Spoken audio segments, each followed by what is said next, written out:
Good afternoon students, प्रिय छात्रों। आज की क्लास का जो हमारा टॉपिक है पौधों को जानिए। पिछले दिन बच्चों इसी पार्ट में हम लोग प्रीवियस वीडियो में अपने क्या जाने थे, पौधे के विभिन्न भागों के बारे में हम लोगों ने अपने प्रीवियस वीडियो में बच्चों चर्चा की थी कि पौधों के मुख्य रूप से कौन कौन से भाग होते हैं। तो कौन कौन से भाग थे पौधों के? जड़, तना, पत्ती, फूल और फल।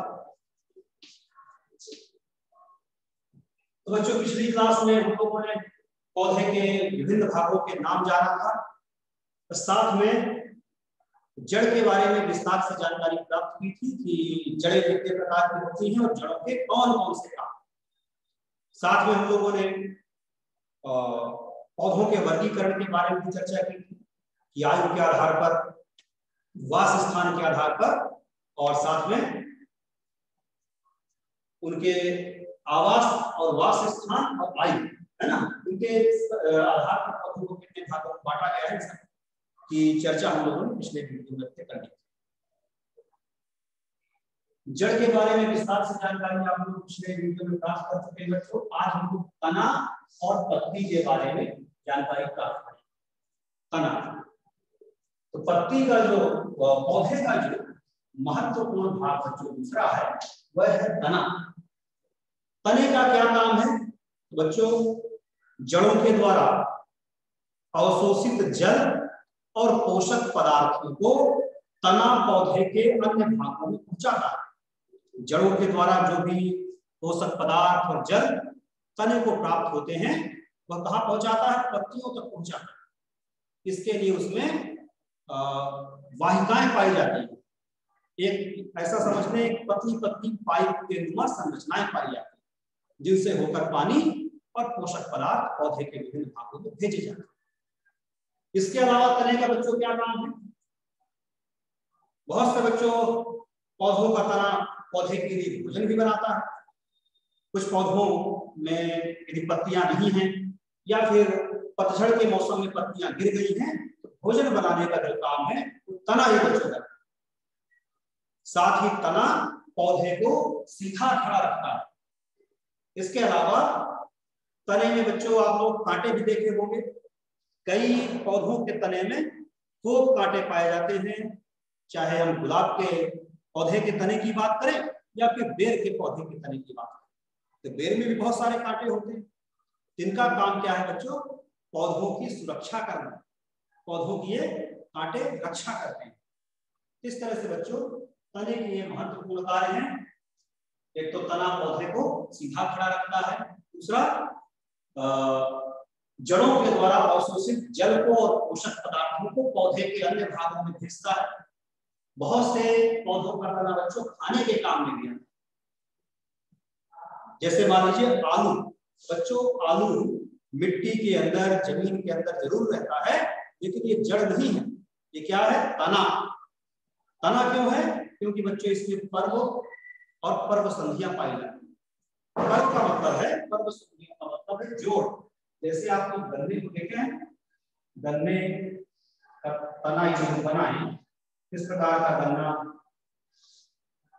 का तना बच्चों होता है। इनमें क्या है? बीच बीच में जोड़ पाया जाता है। इसे हम लोग बोलते हैं पर्व संधि। इसी प्रकार बच्चों अदरक में भी, अदरक भी तना है, जरूर ये मिट्टी के अंदर रहता है तो जरूरी नहीं है कि जो भी मिट्टी के अंदर हो वो जड़ें ही हो, तो बहुत सारे तने भी मिट्टी के अंदर पाए जाते हैं जिनमें खाद्य पदार्थ बच्चों संचित होते हैं जिनका उपयोग हम लोग भोजन के रूप में करते हैं। तो अदरक भी आप लोग देखे होंगे अदरक कैसी होती है। इस प्रकार से अदरक की गांठें हैं, ये नीचे इनमें भी बच्चों संधियां पाई जाती हैं, जोड़ पाए जाते हैं। इन्हें हम लोग पर्व संधि बोलते हैं। इसी प्रकार आपने बच्चों आलू देखा है और बारिश के मौसम में किस प्रकार से आलू की आंखों से धागे जैसी संरचनाएं निकल रही हैं। आलू की आंखों से पतले पतले सफेद रंग के आप लोग धागे जैसी संरचनाएं निकलते हुए जरूर देखे होंगे। ये भी बच्चों क्या है? पर्व है और पर्व से आगे जैसी संरचनाएं आगे बड़ी होकर इनमें पत्तियां निकल आती हैं। और आलू के भी टुकड़े कर दिए जाए, एक आलू को हम कई भागों में बांट दें तो हर पर्व से एक नया आलू का पौधा जन्म लेगा, आलू का एक नया पौधा उत्पन्न होता है। तो बच्चों, जिनमें पर्व तथा पर्व संधियां पाई जाती हैं, भले वो मिट्टी के अंदर पाए जाते हो, उपस्थित हो, स्थित हो, तो उन्हें हम लोग क्या बोलते हैं? तना बोलते हैं। तो बहुत से पौधों के तने बच्चों खाने के भी काम में आते हैं। तने में कांटे भी पाए जाते हैं जो पौधे की सुरक्षा करते हैं। इस तरह से बच्चों तने के सब महत्वपूर्ण कार्य हैं। आगे हम लोग जानेंगे पत्ती के विषय में, पत्ती के बारे में।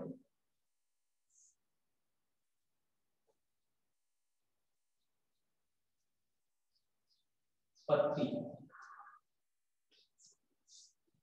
बच्चों पौधे का बहुत महत्वपूर्ण भाग है और आप लोगों ने भी कई साइज की और कई डिजाइन की, साथ में कई रंगों की पत्तियां आप लोगों ने देखी होंगी। अलग अलग रंगों की, अलग अलग आकार की, अलग अलग डिजाइन की पत्तियां भी आप लोगों ने जरूर देखी होंगी।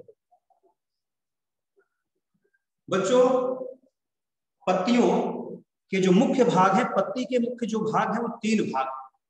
यदि हम पेड़ में लगी हुई पत्ती को ध्यानपूर्वक देखें तो पेड़ से कहां से जुड़ी रहती है? इस प्रकार तने से जुड़ी रहती है। जहां से जुड़ी रहती है वहां से तना थोड़ा सा रुका हुआ और यहाँ से निकल आई क्या? पत्ती निकल आई आपकी। ये पत्ती के बच्चों मुख्य रूप से कितने भाग होते हैं?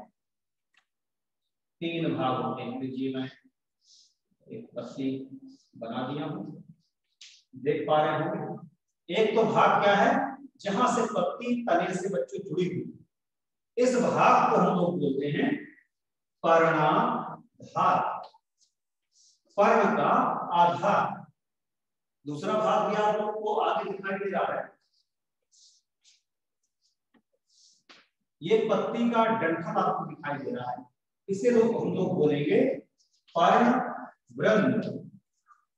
और ये फैला हुआ भाग, हरे रंग का फैला हुआ भाग, इसे क्या बोलते हैं? इसे हम लोग बोलते हैं बच्चों पर्णफलक। इस तरह से बच्चों पत्ती के 3 भाग होते हैं, पर्णाधार, पर्णवृंत और पर्णफलक। पत्तियां पौधे का बहुत महत्वपूर्ण बच्चों भाग हैं, क्योंकि पत्तियों के द्वारा ही पेड़ पौधे अपना भोजन बनाते हैं। पत्तियों में विशेष प्रकार का रंग पाया जाता है जिसे हम लोग क्लोरोफिल कहते हैं। तो जिसके कारण से पत्तियां अपना भोजन बनाने में सक्षम होती हैं। तो पत्तियों का जो महत्वपूर्ण कार्य है, प्रकाश संश्लेषण द्वारा भोजन तैयार करना। प्रकाश संश्लेषण के द्वारा किस प्रकार से पत्तियां भोजन तैयार करती हैं, इसके बारे में अगली कक्षा में आप विस्तार से जानेंगे। और पत्तियों का बच्चों क्या काम है? पत्तियों की सतह में छोटे छोटे महीन छिद्र पाए जाते हैं। इस प्रकार से छेद पाए जाते हैं। जिस प्रकार से आपकी स्किन में, आपकी चमड़ी में, है ना, ये छेद, इन छिद्रों को आप बहुत स्पष्ट रूप से आंखों से नहीं देख सकते, लेकिन इन छिद्रों से निकलते हुए पसीने को आप जरूर देखे होंगे। गर्मी का मौसम चल रहा है, आप थोड़ा सा परिश्रम वाला हम लोग काम कर लेते हैं, भाग दौड़ कर लेते हैं, तो माथे में बने में हमारे पसीने की बहुत सारी बूंदें एकत्रित हो जाती हैं, बहुत सारी बूंदें निकल आती हैं। ये बच्चों पसीना उन्हीं छिद्रों के द्वारा निकल रहा है। इसी प्रकार से पत्ती में भी छिद्र बने हुए हैं। तो इनका जो, इन छिद्रों का मुख्य काम क्या है बच्चों? इन्हें हम लोग रंध्र बोलते हैं, स्टोमेटा बोलते हैं। और गैसीय विनिमय का जो काम है, गैसों का विनिमय,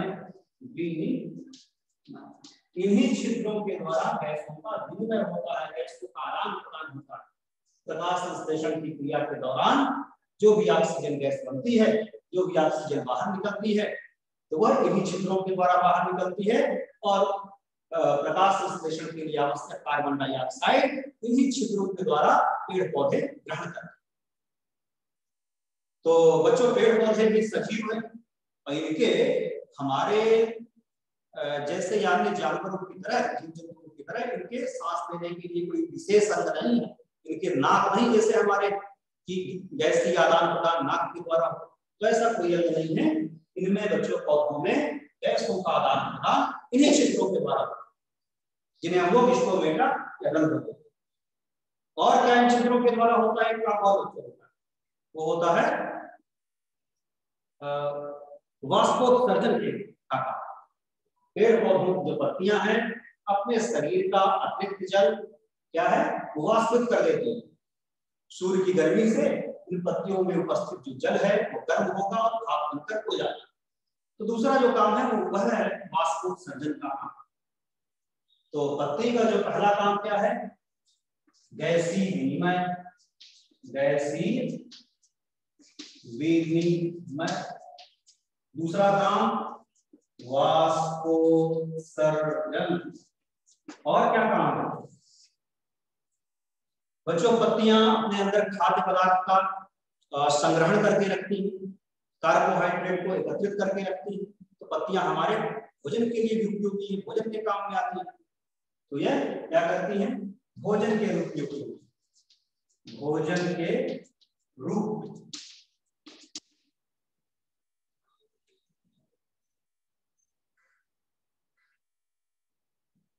इसके इस तरह से बच्चों पत्तियों के बहुत ही महत्वपूर्ण कार्य हैं।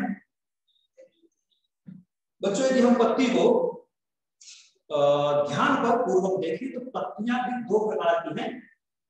इनमें बच्चों सिरा विन्यास पाया जाता है। पत्तियों में सिरा विन्यास का आधार पर देखा जाए तो पत्तियां दो प्रकार की। कई बार आप लोगों ने हॉस्पिटल में डॉक्टर को देखा होगा कि यदि किसी व्यक्ति के हाथ पैर में चोट लग गई हो और यदि उसके कोई अंग यदि हाथ वगैरह यदि फ्रैक्चर हो गए हो तो डॉक्टर साहब क्या करते हैं? उसको एक्सरे कराने की सलाह देते हैं। एक्सरे आने के बाद डॉक्टर उस फिल्म को लाइट में लगाकर उसको देखते हैं कि हड्डी कहाँ से टूटी हुई है, कितने फ्रैक्चर है, कितने नहीं। इसी प्रकार से बच्चों आप यदि किसी पत्ती को किसी पौधे की पत्ती को लेकर हम लाइट की तरफ करके देखें, है ना, सूर्य की तरफ करके देखें तो उसके अंदर जो सिराओं का जो विन्यास फैला हुआ, पतली पतली जो नलिकाएं फैली हुई जिनसे पानी और पोषक पदार्थ पत्ती तक पहुंच रहे हैं।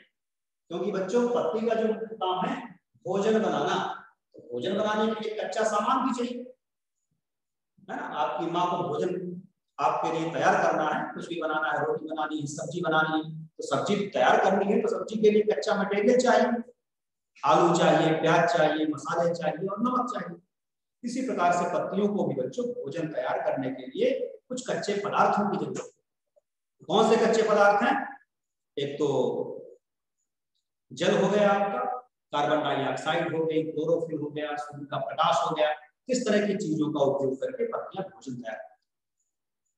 तो ये सारी चीजें जड़ों से जो पोषक पदार्थ और जल जड़ों से होता हुआ, तने से होता हुआ पत्तियों तक पहुंचता है।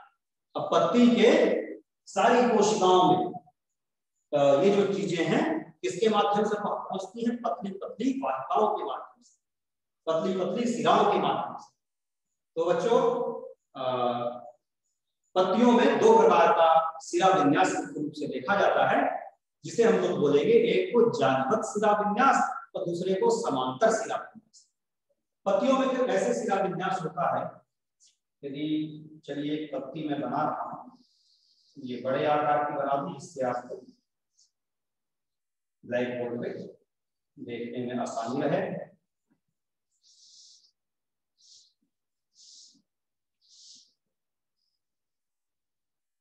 इस तरह से बच्चों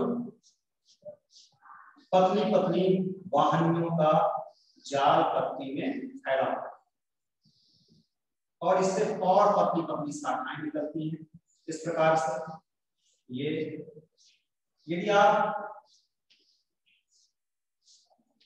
पत्ती की संरचना को स्पष्ट रूप से देखना चाहें तो क्या काम आपको करना पड़ेगा बच्चों? एक सफेद पेपर की हमें जरूरत पड़ेगी। एक सफेद पेपर हो गए। यदि इसका सिरा विन्यास हमें स्पष्ट रूप से देखना है, क्या करेंगे?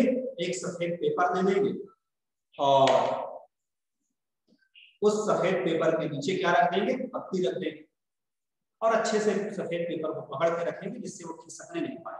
और एक हमको पेंसिल की जरूरत पड़ेगी, उसको छील कर पेंसिल को थोड़ा सा तिरछा करके, सीधे नहीं, थोड़ा सा बच्चों तिरछा करके उस सफेद पेपर के ऊपर धीरे धीरे घिसेंगे तो नीचे जो पत्ती रखी है सफेद कागज के नीचे, उसकी छाप उस सफेद कागज में उतर आएगी। उस छाप को आप ध्यानपूर्वक देखेंगे तो आपको पत्ती का जो सिरा विन्यास है वो स्पष्ट रूप से दिखाई देगा। तो बच्चों जो पत्तियों में दो प्रकार का जो सिरा विन्यास है, एक इस प्रकार का, इस प्रकार के सिरा विन्यास को हम लोग बोलते हैं जालीवत, जालीवत सिरा विन्यास। और दूसरे प्रकार का जो सिरा विन्यास है वो कैसा होता है, मान लीजिए केले की पत्ती हमने ले ली या मक्का की पत्ती ले ली, ये इसमें बच्चों इस प्रकार का सिरा विन्यास पाया जाएगा। इस प्रकार के सिरा विन्यास को हम बोलते हैं समांतर सिरा विन्यास। इस तरह से बच्चों पत्तियों में दो प्रकार के सिरा विन्यास आपको दिखाई देंगे, दो प्रकार के सिरा विन्यास देखने को मिल जाएंगे। दो चार पौधों की पत्तियां मैं भी लेके बच्चों आया हूं, तो इनका देखते हैं सिरा विन्यास कैसा है। तो देखिए एक मेरे पास पीपल की पत्ती है, ये देखिए, देख पा रहे होंगे। तो बच्चों यदि हम इसे इस पत्ती को धूप की तरफ करके देखें, लाइट की तरफ करके देखेंगे तो इसके अंदर जो पतली पतली शाखाएं फैली हुई हैं, जो पतली पतली सिराएं फैली हुई हैं, वो हमें स्पष्ट रूप से दिखाई देंगी। यहाँ कैमरे पे थोड़ा सा मुश्किल हो पा रहा है, देख कोशिश मैं कर रहा हूँ कि आप इसे देख पाए। यदि इसके बैकग्राउंड बच्चों थोड़ा सा बदल के देखते हैं, क्या इससे स्पष्ट हो पाएगा? चलिए व्हाइट बैकग्राउंड पे कैसे दिखाई देगी, देखिए इसे ध्यानपूर्वक देखिए। इसमें बच्चों कुछ मोटी मोटी सिराएं आपको दिखाई दे रही होंगी, है ना। तो ये बीच से जो बच्चों जा रही है मुख्य सिरा हो गई, है ना। इससे और पतली पतली सिराएं निकली हुई हैं और वो भी बहुत सारे पतली पतली सिराओं में विभक्त। इस तरह से बच्चों इसमें जालीवत सिरा विन्यास है। इसी प्रकार से एक पौधे की पत्ती और है, देखिए शंकु के आकार की है, नुकीली है, इसमें भी बच्चों जालीवत सिरा विन्यास ही है। इसी प्रकार एक बड़ी सी पत्ती मेरे पास है, इसके भी सिरा विन्यास को यदि हम देखें, इसमें भी बच्चों जो मुख्य सिरा है वो आपको दिखाई दे रही है, उससे पतली पतली सिराएं निकल गई हैं, वो भी बहुत सारे भागों में विभक्त हो गई हैं, बट गई। तो इस तरह से बच्चों अलग अलग प्रकार, ये दो प्रकार के सिरा विन्यास हैं। इन सिरा विन्यास का संबंध जड़ों से भी बहुत गहरा है बच्चों। आज किसी भी पत्ती को देखकर उसके जड़ों का प्रकार बता सकते हैं। पिछले दिन हम लोगों ने जड़ बच्चों पढ़ी थी, जड़ दो प्रकार की, कौन कौन से दो प्रकार थे, एक रेशेदार जड़ और दूसरी मूसला जड़। तो उस पौधे की जो जड़ें हैं मिट्टी के अंदर जो धसी हुई हैं, जो हमें बाहर से बिल्कुल नहीं दिखाई दे रही, आप बच्चों पत्तियों को देखकर जड़ों का प्रकार बता सकते हैं।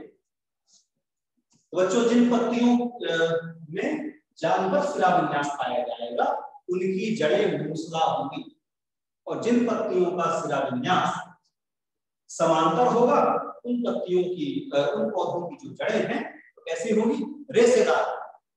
यानी कि रेशेदार,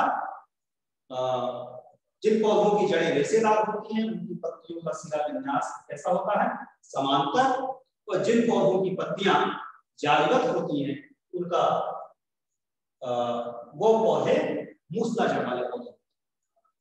इस तरह से बच्चों हम लोग पत्तियां देखकर भी जड़ों का प्रकार बता सकते हैं, या जड़ देखकर उनके पत्तियों का सिरा विन्यास भी बता सकते हैं।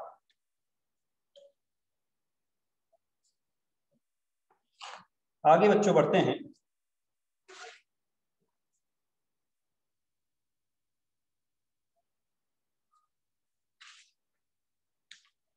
कुछ प्रयोगों के माध्यम से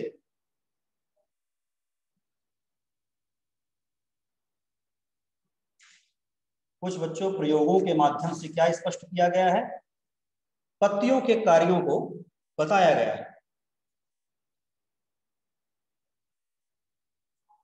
पत्तियों के कार्यों को बताया गया है। जैसे पत्ती का मैंने कार्य आपको बताया था, क्या बताया था? 2 काम है, गैसीय विनिमय और वाष्पोत्सर्जन। तो पत्तियों के द्वारा वाष्पोत्सर्जन की क्रिया होती है कि नहीं, इसको एक छोटे से प्रयोग के माध्यम से आप देख सकते हैं, जान सकते हैं। कैसे जान सकते हैं? इसके लिए आपको एक गमले में लगा हुआ पौधे की आवश्यकता हो, या फिर आप कहीं भी लगे हुए बगीचे में लगे हुए पौधे को भी ले सकते हैं। आपको एक ट्रांसपेरेंट पारदर्शी पॉलीथीन चाहिए और उस पौधे की पत्तियां, जहां आप जिन पौधे की पत्तियों में वाष्पोत्सर्जन की क्रिया आपको देखनी है, उन कुछ पत्तियों को लेकर एक पारदर्शी पन्नी के अंदर प्रवेश करा देना और पन्नी का मुंह इसके बाद बंद कर देंगे, कसकर बंद कर देंगे। दिन भर उस पॉलीथीन को उन पत्तियों के ऊपर चढ़ी रहने देंगे। इसके पश्चात जब शाम तक आप देखते हैं कि आप देखेंगे कि उस पॉलीथीन के अंदर धुंधला सा कुछ दिखाई देगा, और उस पन्नी को खोलकर जब आप ध्यानपूर्वक देखेंगे, उसके अंदर आपको पानी की बूंदें दिखाई देंगी। ये वही बच्चों जल की बूंदें हैं, ये वही जलवाष्प है जो वाष्पोत्सर्जन की क्रिया के द्वारा पत्ती से उड़कर पॉलीथीन में एकत्रित हो गई। तो इस प्रयोग से आप जान सकते हैं कि पौधे की पत्तियों के द्वारा वाष्पोत्सर्जन की भी क्रिया होती है। इसके अलावा पेड़ पौधों की पत्तियां प्रकाश संश्लेषण करके भोजन भी तैयार करती हैं। इनमें खाद्य संचित है कि नहीं, इसको जानने के लिए आप क्या करेंगे? आयोडीन परीक्षण करके हम लोग इसका पता लगाते हैं कि इसके अंदर स्टार्च है कि नहीं। इसके अलावा बच्चों, यदि सूर्य के प्रकाश के उपस्थित में हम किसी पौधे को रखते हैं, किसी गमले को रखते हैं, किस प्रकार से मुरझा जाता है, किस प्रकार से खराब हो जाता है, तो इसको भी आप किसी पौधे को छाया वाले स्थान में रखकर देख सकते हैं कि उस पौधे में क्या परिवर्तन होते हैं। तो कुछ क्रियाकलाप भी आपके बुक में बताए गए हैं, जिनको करके आप इन बातों को स्पष्ट रूप से जान सकते हैं। तो बच्चों, आज की क्लास में इतना ही। आज की क्लास में हम लोगों ने मुख्य रूप से क्या कहा था?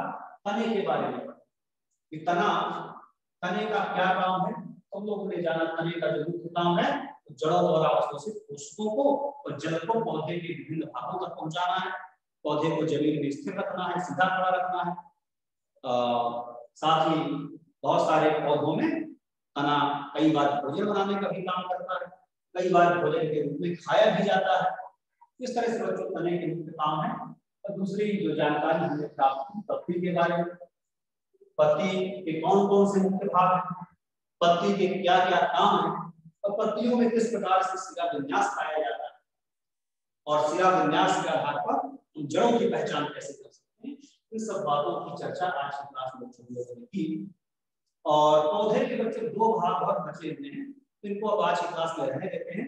अपनी नेक्स्ट क्लास में फूल के बारे में और फल के बारे में अगली क्लास में बच्चों को जाएगा।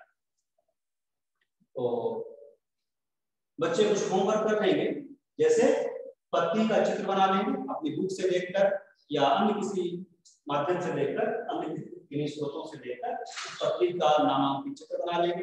पत्तियों में सिरा विन्यास का चित्र आप बना लेंगे। सिरा विन्यास कितने प्रकार का पाया जाता है, जानकर कैसा होता है, समानकर कैसा होता है, इसको भी प्रदर्शित करता हुआ बढ़िया सुंदर सा चित्र बना लेंगे। तो बच्चों, आज के लिए इतना ही। अगले दिन हम लोग इसी पाठ को लेकर पुनः आएंगे, जिसमें अभी 2 चीजें हमारी बच गई हैं, फूल के बारे में और फल के बारे में विस्तार से जानेंगे। Thank you.